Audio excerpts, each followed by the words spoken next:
Dunia sepak bola Indonesia berduka, ratusan nyawa melayang akibat ricuh yang terjadi sesaat setelah pertandingan antara Arema FC melawan Persebaya Surabaya usai 1 Oktober lalu.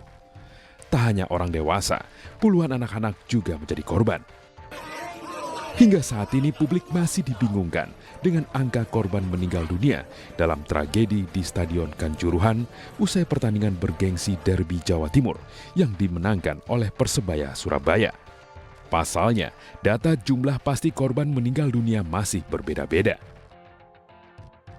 Berdasarkan data dari tim kedokteran polisi pada Selasa 4 Oktober 2022, jumlah korban meninggal dunia akibat tragedi Kanjuruhan sebanyak 125 orang dan korban luka sebanyak 467 orang.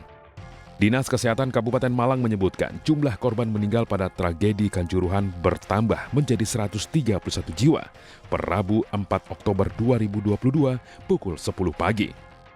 Dari 131 korban tersebut, sebanyak 90 diantaranya berjenis kelamin laki-laki dan 41 perempuan.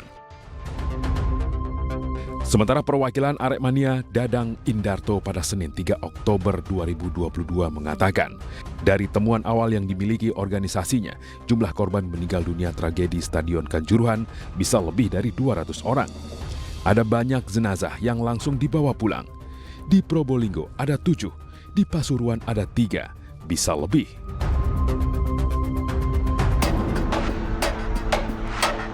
Melalui YouTube, akun RCBFM Channel membagikan secara detail kronologi kericuan di Stadion Kanjuruhan yang merenggut 125 korban jiwa ini.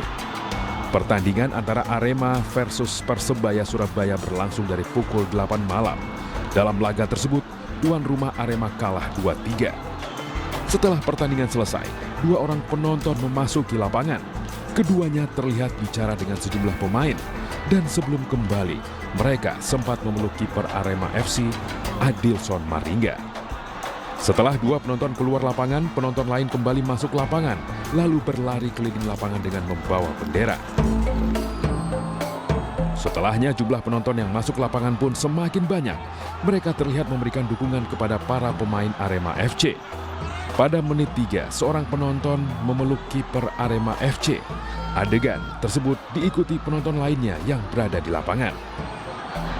Karena jumlah penonton semakin banyak, pemain pun digiring masuk ke dalam ruang ganti dengan kawalan petugas keamanan. Setelah pemain masuk, para penonton di lapangan semakin tak terkendali. Bahkan kekisruhan sempat terjadi di depan area menuju ruang ganti pemain. Pada menit ke-425, penonton terlihat mulai kembali ke tribun, mengikuti arahan dari pihak keamanan. Keributan antara penonton dan petugas terjadi pada menit ke-6.20. Penonton yang telah menuju tribun kembali memasuki lapangan. Untuk mengamankan situasi, pihak keamanan melepaskan tembakan gas air mata. Sejumlah penonton di Stadion Kanjuruhan panik. Kondisi semakin tidak terkendali. Petugas keamanan mengambil langkah represif agar penonton mundur.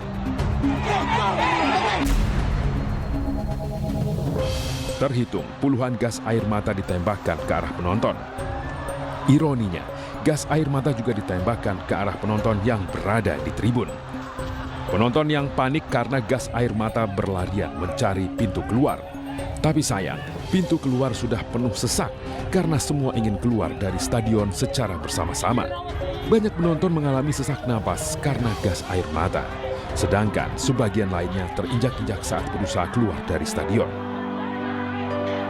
Sementara kondisi di luar stadion sudah mencekam, diiringi teriakan dan tangisan wanita. Banyak penonton yang lemas bergelimpangan dan berlumuran darah.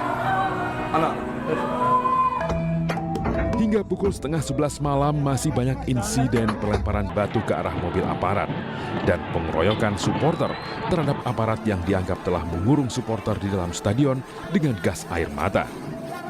Beragam video amatir beredar pasca kericuhan. Pro dan kontra bermunculan dan masing-masing pihak yang terlibat saling melempar kesalahan. Untuk mencari jawaban atas tragedi yang terjadi, tim iNews pun melakukan penelusuran di Stadion Kanjuruhan Malang, Jawa Timur. 125 korban jiwa berjatuhan di tempat dengan tagline Salam Satu Jiwa. Berbagai perspektif pun timbul dari adanya insiden ini. Dimulai dari pertanyaan, mengapa kapasitas penonton melebihi jauh dari kapasitas Stadion Kanjuruhan? Selain itu juga pertanyaan lain timbul. Bagaimana pintu bisa ditutup hingga penggunaan gas air mata yang jelas-jelas dilarang oleh FIFA? Sebenarnya mengapa kejadian ini bisa terjadi dan memakan banyak korban jiwa? Saya Bayu Pradana, bersama-sama kita telusuri.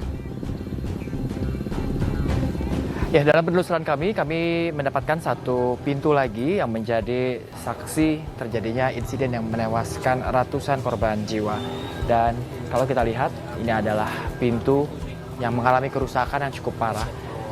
Dan saya akan mengajak juru kamera Novan Bikusuma untuk melihat ke dalam seperti apa kondisinya.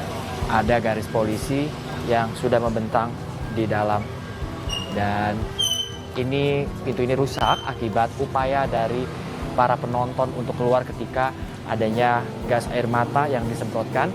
Dan kita ke bawah sini bersama juru kamera Novan Bikusuma. Berbagai cara dilakukan oleh masyarakat, saudara, kerabat untuk menyampaikan rasa duka mereka. Kita lihat ada bunga yang taburkan dan rasa duka begitu mendalam. Kalau kita lihat ada banyak sekali sepatu, sendal, alas kaki yang memang tertinggal usai upaya melarikan diri, menyelamatkan diri. Ini dilakukan di Stadion Kanjuruhan. Suasana yang begitu mendalam dukanya kami rasakan di sini, dan juga ada beberapa aksi protes yang dilakukan oleh saudara maupun juga kerabat akibat insiden tersebut. Kalau kita lihat ada permintaan usut tuntas di berbagai tiang.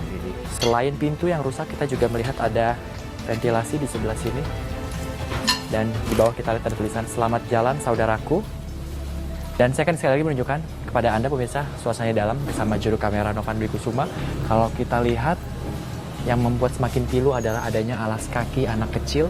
Tentunya kita tidak bisa membayangkan bagaimana upaya mereka untuk keluar di saat adanya gas air mata yang ditembakkan pada malam tersebut.